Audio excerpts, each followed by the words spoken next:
Florida Governor Rick DeSantis, he announced he's running a Republican primary on Twitter Spaces with Elon Musk and David Sachs. This is a sign of the times. Actually, not a bad decision to associate himself with that, but this is a sign of the times. And if you want to get an audience, like, Twitter is just gaining a lot of momentum. But for the most part, you said it's smart. You like the idea of him announcing this in the association through Twitter, correct? Hey, everyone. Welcome to our latest Traded Black podcast. I am your host, Shad Dales. As usual, we're talking about cannabis today. We're also going to talk a little bit about politics. Governor DeSantis out of Florida making a big announcement involving some big players like Elon Musk with his potential possibility of becoming president. Will that happen? Elsewhere, we're also going to look at cannabis. Some big announcements that we saw last week at our Twitter space involving, does Big Pharma really care whether or not cannabis is federally approved or not? Some interesting feedback that we got. So let's welcome in our two hosts, lead financial writer of the Dales Report, Benjamin A. Smith. Good to see you, sir. Good to see you guys. Glad to be here. Let's do this. Yeah, long weekend just completed in Canada and a long weekend coming up in the U.S. Anthony Verrill, I'm sure you're looking forward to that. How are you? Yeah, how's it going? It's looking good. I got Heat had a loss last night, but we'll pick it back up and hopefully end this thing in Game 5. As long as I got the Cats tonight. Charles Barkley keeps making predictions. You guys are in good shape. Fuck Charles Barkley. He needs to just keep his mouth. He needs to just keep his mouth shut. He's just all over the place. All over the place. All right. All views of the Traded Black podcast, the guests on this podcast are purely opinion. You should not treat any opinions expressed by us or our guests as investment advice. And the views on this podcast are solely intended to be informational and are not investment advice. Okay, let's begin as usual with cannabis. Begin with the Minnesota Senate has sent a bill to legalize marijuana to the governor's desk to be signed into law.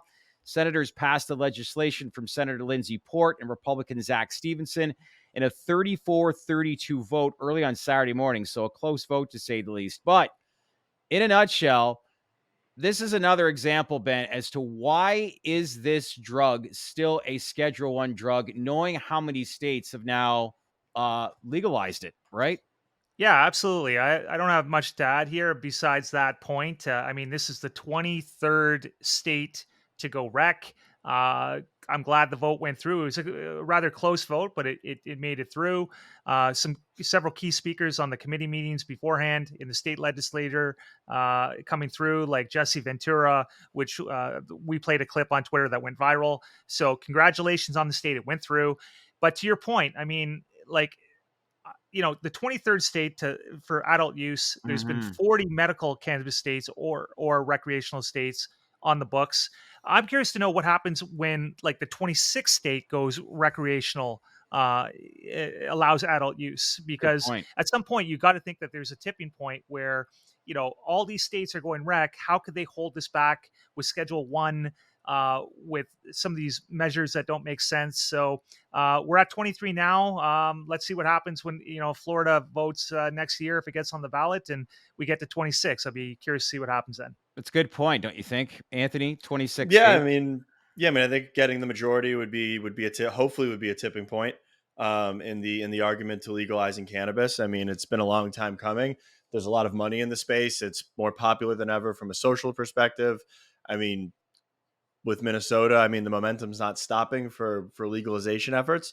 And it's about time. I mean, I really do think it's a function of the people that are still in government drafted the legislation that started the war on drugs, that started the crackdown on cannabis, and they don't like to be wrong. They really don't like to be wrong. So, I mean, this would be a indictment on the war on drugs was won by drugs. And the powers that be, they don't like those statements being made. I think it's a matter of it's not a matter of if, it's a matter of when. And I mean, we're going to just keep barreling forward as an industry. Yeah. Last Friday, I would curious to see both of your feedback on the Twitter space that we had with Jason Wild, chairman of Terracin, as well as big lobbyist Don Murphy, who joined on our Twitter space. It was a great turnout. But some of the big takeaways, especially too, was the fact that there's a lot of politicians in Congress that are just completely uninformed with how the day-to-day operations are going on related to cannabis, and how a lot of these, like, close to 400,000 to 500,000 jobs employed right now across the U.S. in cannabis. And if they don't get some sort of banking legislation, there's an opportunity for, not an opportunity, but ramifications that a lot of jobs could get lost, as well some people at thinking conspiracy wise that big pharma doesn't want cannabis to pass is so far from the truth. But what would you say is the big takeaway that you got from the Twitter space, especially with the two things that I've outlined, Ben?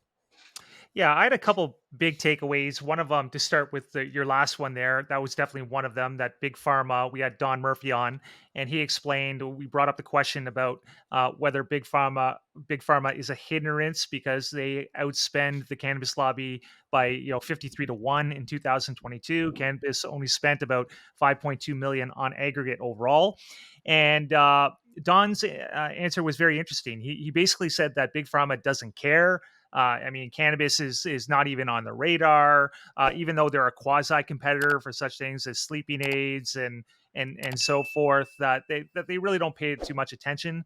So for all those people thinking that the big pharma lobby is holding cannabis back, that's not really the case according to Don. So that was good to know, because the cannabis lobby will never outspend big pharma. That is a guarantee.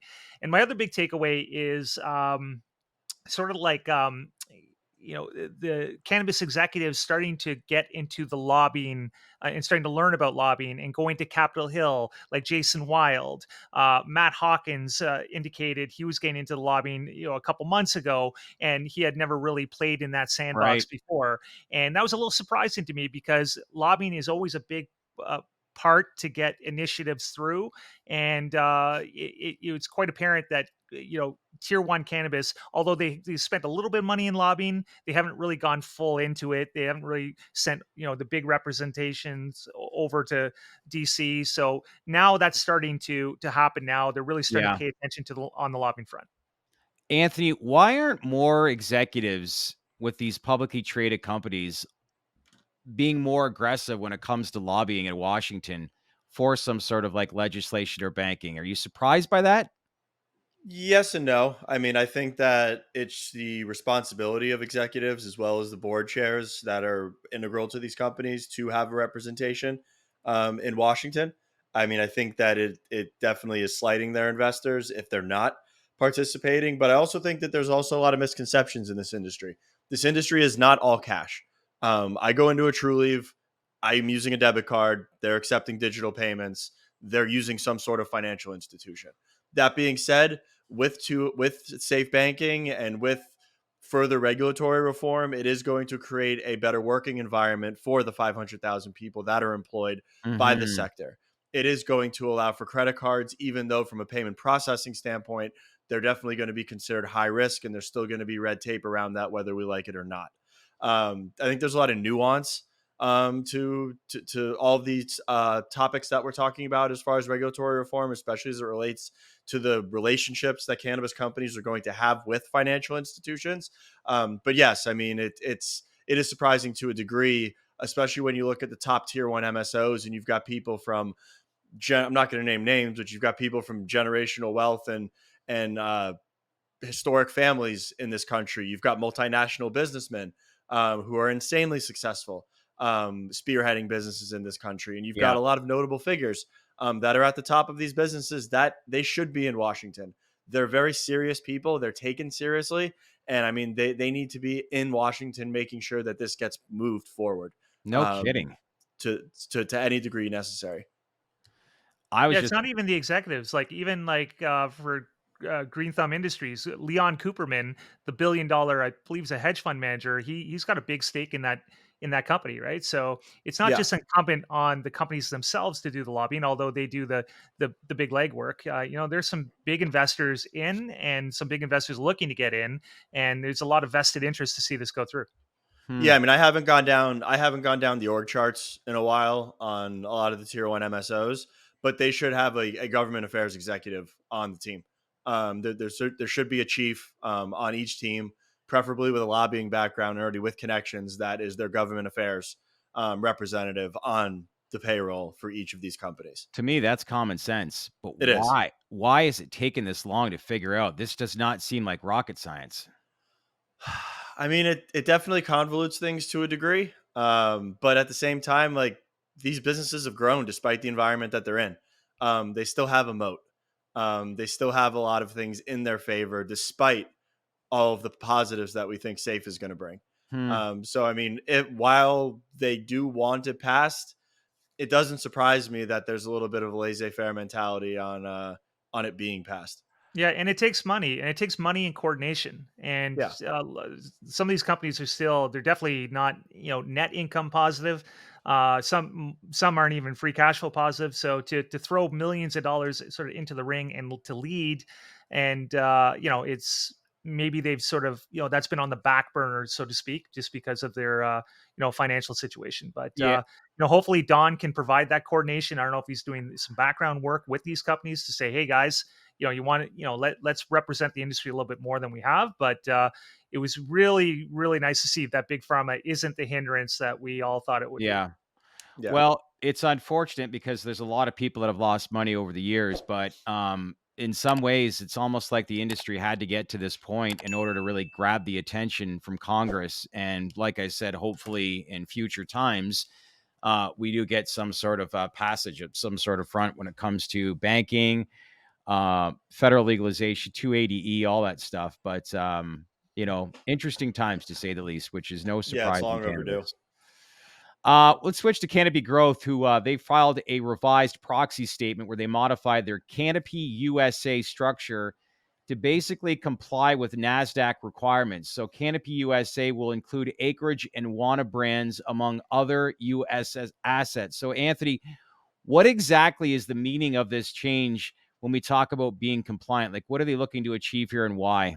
I mean, they're looking to have their cannabis. They're looking to deploy the Canopy USA asset, be able to amalgamate all the assets that they've got call options on in the United States, take ownership, roll them up into that holding company, and then actually list it on a major exchange. If they can do this in a compliant way, it's going to set precedent for other operators. Yeah. And I would be sure that you're going to see the likes of the larger tier one MSOs try to follow suit. TerraSen's already started the process for the TSX to uplist. So I mean that can set precedent as well. But you have to think to yourself that Canopy and Constellation have some very sophisticated people spearheading this initiative. So if they're already starting to lay the groundwork, there probably is already signalings that they can get this done. So for our viewers, make sure they understand difference between Canopy Growth and Canopy USA here, correct? Major difference. There's a stark difference. Canopy USA is a completely separate corporate entity and holding company that will hold the major assets, the major plant touching assets for Canopy in the United States. You mentioned Terrasend. They could be the next company to undergo a tuck in, and it will be a big test to see how they meet and pass NASDAQ requirements for listing. But do you guys think that that could happen? Like, is it achievable, Ben? From what I know, I think it's very achievable. Really? I think their board is definitely going to they're going to vote for it. So they're putting out a proxy, I believe, and they're going to vote on whether to go ahead with that. All the recommendations uh, to to be listed on the Toronto Stock Exchange, and I think there's a good chance. So I don't think Yeah. if they don't list, it won't be coming from the company side. Everybody wants them to do that. They want the extra liquidity exposure to potentially institutions and other investors. So I expect a positive vote next month. Hmm. Well, momentum's building. That's the promising Yeah, thing for the industry, right? I think that's the big yeah, takeaway. I mean, we've got momentum coming from every angle right now. Yeah. The only thing that'll take the wind out of our sails if they're like, yeah, safe as DOA. It's not even going to get. It's like it's moment in the sun. But then we have Becerra, right? So there's really Yeah, two big shots on goal. I Safe, know. it's going to be big. The market's definitely going to increase if that goes through. We just have to know what the language is going to be in terms of the capital markets listings, which the advocate groups started to push that last week, and they're getting aggressive on that. And that's when Don, we talked about it, said pigs get hogs get fat, pigs get slaughtered, Yeah. kind of thing. So it remains to be seen what the final language is going to be. But if everything hits right, these are incredible prices for the long term. If either Becerra yeah, or Safe Banking Isn't it? goes through, so it's two real big shots on goal here. The encouraging thing is that it appears that real conversations are starting to take place. There's no fluff, and no misleading information that I don't know. Maybe it's just the three of us learning more as the conversations that we have through different executives as to what's happening, but learning curve to say the least. Let's switch to AI. A lot of hype, obviously, related to the industry right now. Stocks like Palantir continue to run after posting strong quarterly earnings led by AI growth. And some of the chip makers seeing strong demand for chips that are powering data intensive systems. So, like, this is a hot industry right now. Do you guys think the hype is in any ways overblown right now? Or is this like a sign of things to come where Fortune 500 companies will continue to invest in them, Anthony? I think it's completely overblown. I mean, you look You at the do. performance of the stocks year to date. Yeah, I mean, look at what's going on right now. You've got Ukraine, Russia. You've got the debt ceiling. You've got the deleveraging of the dollar. You've got inflation. You've got the Fed. There are a lot of forces that are weighing on the market. Yet you have anything that's AI related just cruising to the upside. It almost looks like a blow off top, kind of with something ominous on the horizon. I think AI is going to change the way that we function in both our professional and our individual Yeah. lives. I mean, I was reading a quote yesterday that electricity is to the internet as the internet is to AI. I mean, AI is going to power the internet. I think AI is going to power everything that we're interacting with, and we're getting increasingly digital in our lives. But at the same time, it's yet to be determined actually what it's going to do. Chatbots are cool, but they're not SpaceX. They're not Facebook. Yes, people are starting to use them more than search, Yeah. but the actual value and the actual revenue model, I think, is very, very opaque. Okay, Anthony, let me stop you there because I read something the other day and I wanted to run this by you. But it was basically saying that search could go by the way of the dodo bird, like the way we use Google, just Google, and we type in things, that ChatGPT and Bard and so forth could make that obsolete in a way. Well, not completely obsolete, but it could diminish its importance. What do you think on that? Do chatbots replace Google? 100%. I don't know about replacing I wouldn't Google. say 100%. So it's different. So when I go into Google and I search something, like let's say a recipe for lasagna, I don't have a. It's not giving me a recipe for lasagna. It's giving me the best resources to actually then go a step further and read about their recipe about lasagna. If I go to GPT-4 or if I go to Bard and say, create me a recipe for the best lasagna using these input products, it word for word and step by step will come up with a recipe for what I want. So it's less, I guess, labor intensive, if you want to call it. I mean, we're splitting hairs because it's clicks in the right direction, but there is a stark difference between the chatbots and search. And the more that I'm using them, the more I prefer to use the chatbots. Like last week when we were prepping for one of our shows, usually I'd have to go to Market Watch and I'd have to go to Yahoo Finance to find Yeah. price targets. Yeah. I literally type in there, give me the top 10 price targets, give me the current top 10 price targets for Alibaba in a table. 45 seconds later, I've got them all. Yep. In a table that I can export. They're all there. So in other words, it takes away the layer. It takes away, Yeah. like Google. It gives you sites to which, and then you have to take that extra step to go find what you want. The chatbot Correct. just gives you what you want directly right away.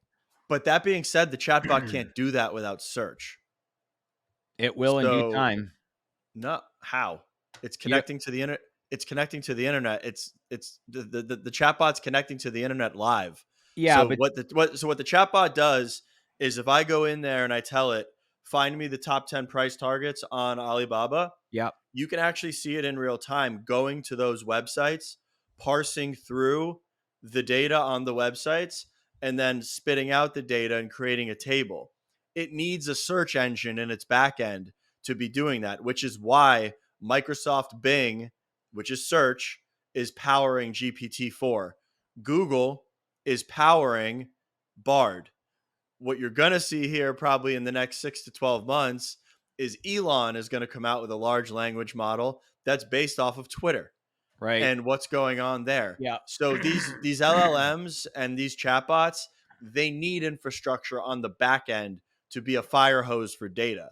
I don't see a day where that's not where it's not search, because there's nowhere else where all of that data is aggregated. Hey, Agreed. I think going back to Ben's original question though, like, will our habits change? 100% they're going to change. But to your point, Yeah, I think Google's gonna be used in a different way. To your point, is storing a lot of this information to make AI obviously effective, right?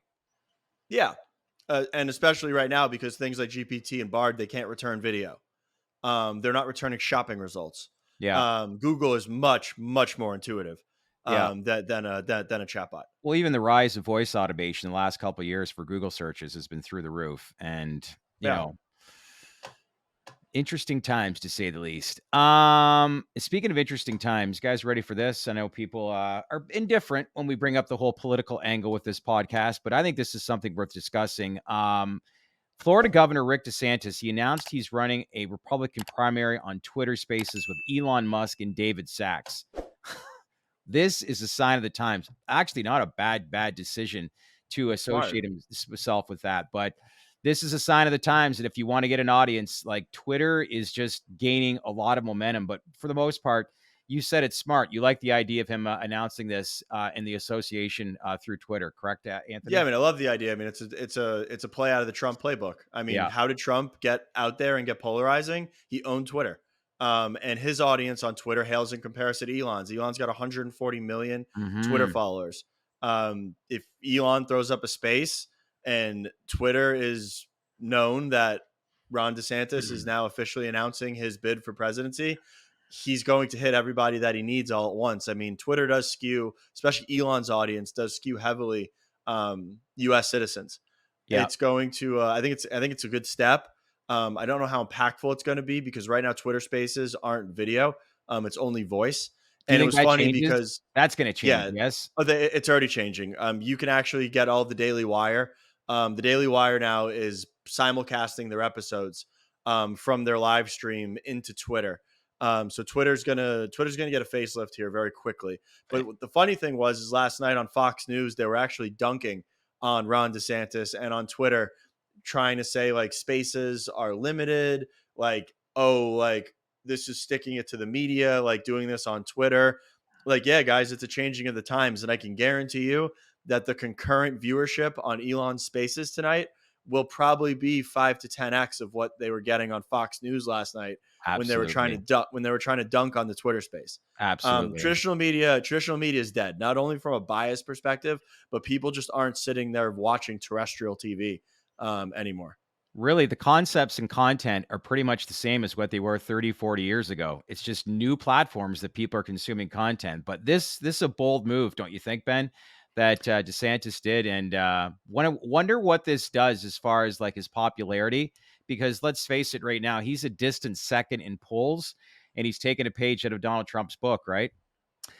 yeah, I think so. I'd like the move. Like Anthony said, that's what Donald Trump, he owned Twitter, and that's where he got a lot of his popularity and acclaim and all the other bad stuff from the left. But I think I don't think Ron DeSantis has much of a chance here personally. I think Hmm. I think Trump is going to be the candidate, but at least he's getting himself out there and doing a pre-run, going to a primary, so that in 2028 he could be ready to represent the Republican Party. So I think this is just a way of getting into the race, getting his name out there, getting some Yeah. publicity. But in the end, is it going to win? I highly doubt it. The polls show that, and I think this is Trump's to lose, for better or for worse. But Yeah. I do like what he's doing here, and Anthony's absolutely right. The legacy media is not just the bias, but just the viewership. People kind the cable. This is the way to go. This is the future, and Ron is doing it the right way. This is why we love YouTube, right? Yeah. Um, Real quick, if you're saying that he doesn't have a chance to win, do you guys eventually see him teaming up with Trump?